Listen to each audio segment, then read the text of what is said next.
Proyektorlu telefon özdə bu dərəcədə gözəl göstərən. Millət xoş gördük. Öydə Yüngülvari kinoteatr qurandan sonra daha yaxşı proyektorlar üçün yönəldim Proyektoraza. Burada həm yeni, həm də ikinci əl proyektorlar var. Bax, nəvli işıqlı bir yerdə test eləyək. 1. Lumeni güclü olan proyektor, 2. Cıqqana ondan zəif. Görün işıqlı otaqda lumeni çox olan proyektora nə qədər fərqi var. Nəzəroza çatdırım ki, ekrana fokuslandığım üçün otağın işığı zəif görsənir. Təhsil məqsədli sinif otaqları üçün də məhz proyektor lazımdır. Hələ bu əjdaha telefona. Üstündə belə proyektoru var. Proyektoru kodlayırıq. Siz bir keyfiyyətə baxın.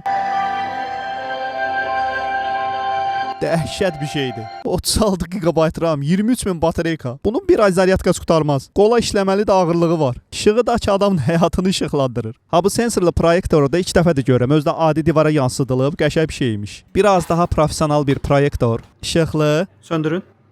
Və işıqsız şəraitdə. Super bir şeydir da. Yaxından belə keyfiyyət gözləri qamaşdırır da qardaş. Uyğun qiymətə çox möhtəşəm proyektorlardır. İkinci əl, yeni bütün proyektorlar xaricdəndir. Proyektorların servisi, zəmanəti, təmiri, hər şey var. Həblə gözəl səs sistemləri də mövcuddur. Proyektorda film izləmək həm ləzzətlidir, həm də gözə ziyan deyil.